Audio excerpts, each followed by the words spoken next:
আওয়ামী লীগ সরকারের পতনের পর প্রথম জাতীয় অর্থনৈতিক পরিষদের নির্বাহী কমিটির সভা করছে অন্তর্বর্তীকালীন সরকার। নতুন সরকারের প্রথম একনেক সভায় মোট 4টি প্রকল্প অনুমোদন দেওয়া হয়েছে। প্রকল্পগুলো বাস্তবায়নে মোট ব্যয় ধরা হয়েছে ১,২২২ কোটি ১৪ লাখ টাকা। এর মধ্যে সরকারি তহবিল থেকে ৯৬৩ কোটি ৮২ লাখ টাকা, প্রকল্প ঋণ থেকে পাওয়া যাবে ১০০ কোটি ১৬ লাখ টাকা এবং সংস্থার নিজস্ব তহবিল থেকে ১৫৮ কোটি ১৬ লাখ পাওয়া যাবে। প্রকল্পগুলোর মধ্যে 2টি সংশোধিত এবং 2টি নতুন প্রকল্প রয়েছে। বুধবার 18 সেপ্টেম্বর বেলা 11:30টায় প্রধান উপদেষ্টার কার্যালয়ে একনেক বৈঠক অনুষ্ঠিত হয়। বৈঠক শেষে বিকেল 3টায় শেরেবাংলা নগরের NEC সম্মেলন কক্ষে সংবাদ সম্মেলনে বিস্তারিত জানান পরিকল্পনা ও শিক্ষা উপদেষ্টা ডক্টর ওয়াহিদ উদ্দিন মাহমুদ।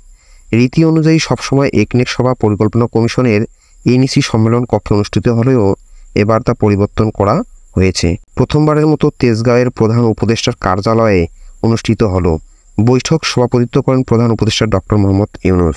একনেকে অনুমোদিত 4টি প্রকল্পগুলো হলো শিল্প ও শক্তি বিভাগের বাকরাবাদ মেঘনাঘাট হরিপুর গ্যাস সঞ্চালন পাইপলাইন নির্মাণ শীর্ষক প্রকল্প, 2টি মূল্যায়ন কাম উন্নয়ন কূপ খনন প্রকল্প, আর্থসামাজিক অবকাঠামো বিভাগের মহিলাদের ক্ষমতায়ন প্রকল্প, তথ্য আপা নামক প্রকল্প এবং কৃষি পানি সম্পদ ও পল্লী প্রতিষ্ঠান বিভাগের পার্বত্য চট্টগ্রাম এলাকায় টেকসই সামাজিক সেবা প্রদান প্রকল্প অনুমোদন দেওয়া হয়।